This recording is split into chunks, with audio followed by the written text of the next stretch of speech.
Eu estou fazendo umas anotações aqui, porque eu fui pegar a estatística do Vasco do final do ano. E antes de qualquer comentário a respeito de atuação, de números, eu queria dizer que foi muito importante, óbvio, vencer. Começar o Campeonato Carioca, que é uma competição que o Vasco precisa mais do que nunca levar a sério, porque não vence um Campeonato Carioca. E é ruim, muito ruim isso para a história do Vasco, ficar com esses hiatos longos. 14 anos sem uma decisão nacional, 10 anos sem ganhar um campeonato carioca, isso é muito ruim. Então, ganhar é sempre bom, independente da forma como foi. Acho que a gente precisa dar um crédito, porque o Vasco está praticamente há 30 dias sem jogo. Vamos colocar aí um pouquinho menos, né? Afinal foi 21, então menos 6. Está aí há 25 dias sem jogo, há 8 dias fazendo a sua preparação, mas foi uma escolha do técnico Fernando Diniz, amparada pelos jogadores, de jogar a partida de hoje. E acho que foi um acerto. Mas, infelizmente, pelas circunstâncias do jogo, o Vasco acabou se desgastando além do normal. Mas o que eu estava falando é que eu levantei aqui uma estatística que foi divulgada pelo Vasco. O Vasco, ano passado, fez 71 jogos. 71 jogos, no geral da temporada. E o Vasco fez 94 gols, um ataque muito forte, e sofreu 94 gols. O saldo do Vasco ano passado foi 0. Um número extremamente curioso. Mas aí a gente vai para o Campeonato Brasileiro, uma competição mais longeva. 55 gols marcados, um ataque muito poderoso e 60 gols sofridos. Bom, então a gente vai para o Campeonato Carioca. O Campeonato Carioca, que tinha o Carille como treinador, o Vasco teve 14 gols pró e 12 gols contra. 2 de saldo. Mesmo assim, com muitos gols sofridos. Aí a gente vai para a Sul-Americana. O Vasco tem 9 gols pró e 13 gols contra. Menos 4. Quer dizer, me parece muito claro, mais claro do que a água, que o Vasco tem um problema crônico na temporada, que teve Fernando Diniz como praticamente treinador por 8 meses, 7 meses e meio, e Fábio Carille por 3, 4 meses no máximo, tem um problema sério de fragilidade no seu sistema defensivo.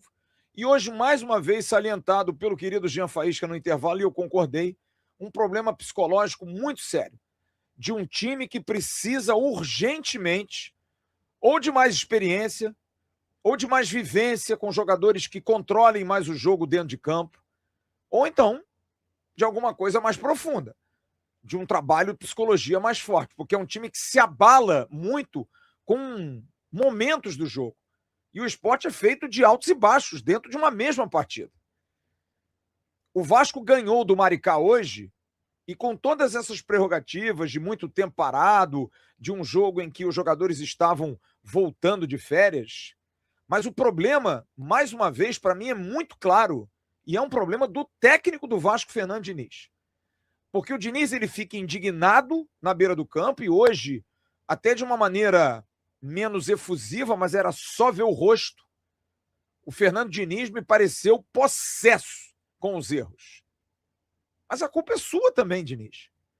Você precisa ajustar erros, e vamos dar aqui, né, mais uma vez a mão à palmatória. É o primeiro jogo, mas é contra o Maricá, em São Januário, com o time que jogou a final da Copa do Brasil contra o Corinthians e que falhou de novo naquilo que vem falhando rotineiramente. Volto a dizer, o primeiro jogo, mas me parece dever de casa para você, Fernando Diniz. Você precisa corrigir isso. E eu começo a me perguntar se são somente peças, porque o Vasco tem um bom 11, tem um bom time de futebol, porque um time que constrói tanto, um time que consegue fazer tantos gols, e hoje foi a cara do Vasco do Diniz, ganhando de 4, mas tomando 2. E por pouco não tomou outros.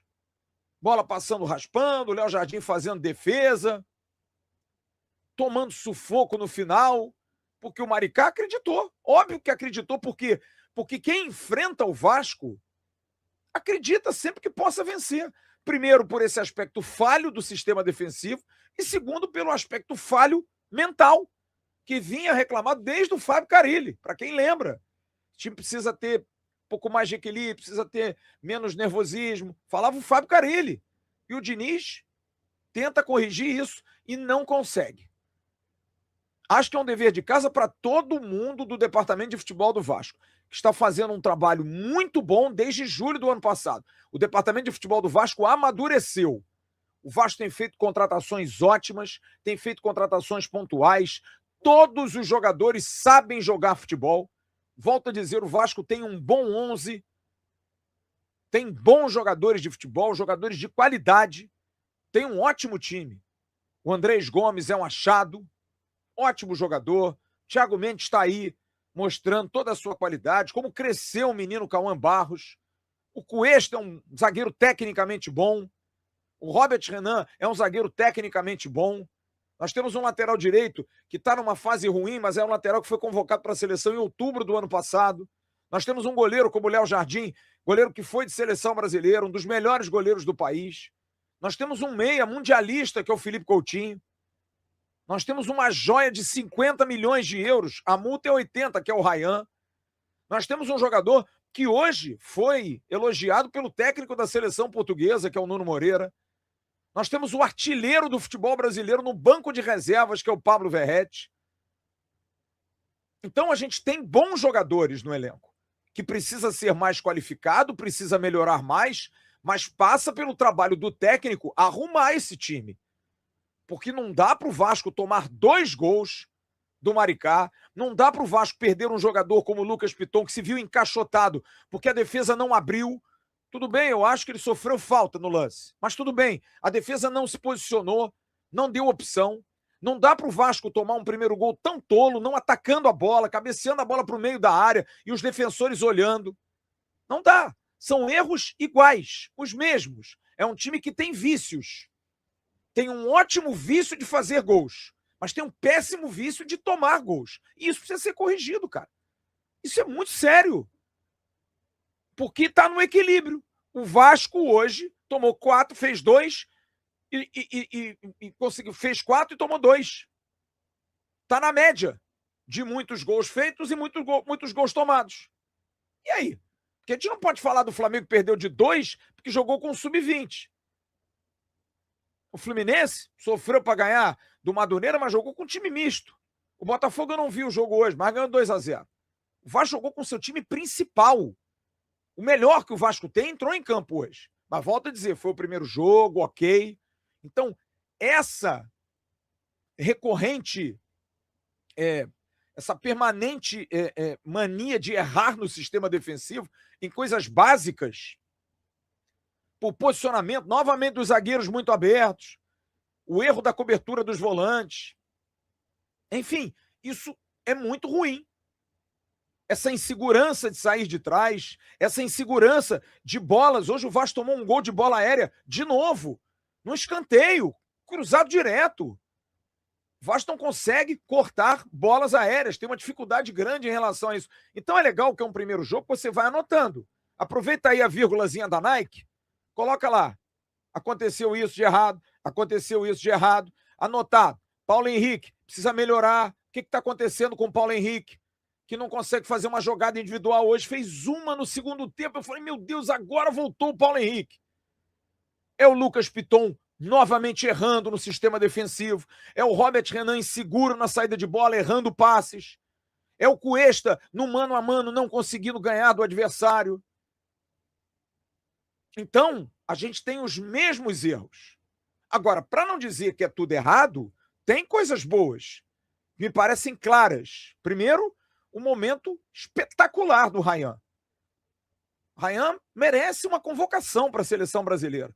É um dos melhores atacantes do futebol brasileiro no momento, se não o melhor. Nível Caio Jorge. Jogador de força, de impetuosidade, de potência muscular, de sorte, está vivendo uma fase muito boa. E é tão engraçado que os juízes já olham para ele. Hoje ele teve uns 3 lances que eu falava assim, isso não foi falta, mas o juiz dá. Já está começando a ter respeito pelo Ryan. Então o Ryan, para mim, é uma joia. Então eu acho que isso é um ponto positivo. Outro ponto positivo, a ótima atuação do Thiago Mendes de volante. Jogador que dá, sabe, o jogo flui com ele. Hoje, quando o Léo Jardim virou capitão, um detalhe que eu percebi, ele não podia ter o meio de campo, indicou o Thiago Mendes, quer dizer, liderança. Já é um jogador que impôs a liderança dele. Outra, assertividade, parece louco, mas na verdade, como o Puma tá jogando bem de lateral esquerdo, como o jogo flui com ele, como ele consegue jogar bem ali. Andrés Gomes fez um bom jogo, hoje cansado, óbvio, tempo muito parado, mas é utilíssimo. Jogador de velocidade, de uma saída forte, de uma capacidade física muito grande. Felipe Coutinho fez uma partida enquanto teve fôlego, querendo ser protagonista, buscando bola, fazendo um golaço. Mas tem que fazer isso sempre. Concordo com o que o Jean falou no intervalo do jogo. Então a gente teve pontos positivos. Não deu para observar Garré, Max, porque o jogo enrolou. Porque o Vasco se enrolou num jogo fácil. Um jogo tolo em que o time perdeu a concentração porque tem um jogador expulso, toma um gol, zero necessidade. Então eu acho que foi importante jogar com o time A para já mostrar os problemas. Porque o Campeonato Brasileiro começa ali. Daqui a 13 dias a gente entra em campo lá no Maião para enfrentar o Mirassol. A gente na quarta-feira que vem pega o Flamengo no Maracanã. Eu não sei que Flamengo que vem, não me interessa, mas é o Flamengo. Que a gente não ganha um tempão e a gente precisa carimbar isso. Então é claro que o Fernando Diniz precisa corrigir esses erros, precisa resolver esses problemas, porque hoje, de novo, é o filme de 2025 visto de novo. E volto a dizer, estou dando aqui o crédito, é o primeiro jogo, o cansaço, tudo bem, tudo tranquilo, mas não dá pra gente não ver. Não dá pra gente entrar no ufanismo do torcedor. Porra, ganhamos, claro, eu achei ótimo ganhar. Ganhar é sempre bom, é importante. Quando virou 10-11, eu fiquei preocupado. O Vasco botou gás e fez logo 3, 4. O Maricá quis atacar, tomou contra-ataque, não conseguiu segurar. É um time fraco, o Maricá, muito fraco. Vai brigar lá embaixo. Não vejo força do Maricá para brigar lá em cima. Mas preocupa por isso. Porque as competições são muito acavaladas e você precisa corrigir o quanto antes. E são os mesmos erros. Talvez a facilidade seja essa, porque os erros são os mesmos, não são erros novos. Está chegando aí o Saldívia, que pode ajudar na defesa. Está chegando o Rojas, que pode ajudar nesse giro. Está chegando o Brenner, que eu acho que é um ótimo atacante. A dúvida do David e do Verratti, que jogaram um pouco hoje. O Verratti até perdeu um gol incrível, mas é um jogador que a gente sentiu que ele está meio quietão. Está estranho, o David também, mas o David entrou aos 45 do segundo tempo. Precisa de peça de reposição. Precisa investir, contratar, continuar contratando, buscando uma maior homogeneidade no elenco. Não dá para a gente ter o Puma na lateral, na reserva do Piton, não usar o Vitor Luiz, as práticas continuam as mesmas. Enfim, é um início, é importante vencer, mas é ligado a um alerta. Precisa resolver essa questão da defesa, melhorar. O Vasco precisa ser menos vulnerável, precisa dar mais segurança ao seu torcedor, precisa dar segurança a ele mesmo. De não ver que o Maricá acredita que mesmo ganhando, perdendo de 4-2, podia virar o jogo, que o Maricá acreditou. Não dá para você perder esse respeito no futebol. Você tem que impor esse respeito, ainda mais se tratando de Vasco. E como último detalhe, a camisa é linda. Em campo pegou muito bem, discreta, linda, com a cara do Vasco. Me lembrou o Vasco das antigas, com uma camisa clássica, bonita. Parabéns. A camisa da Nike é muito bonita. E aí, meu parceiro? Gostou desse corte? Então se liga nesses aqui que eu tenho certeza que você também vai se amarrar. O like eu sei que você já deixou. Então agora se inscreve aqui no canal AV+, que é o canal oficial de cortes da plataforma Atenção Vascaínos.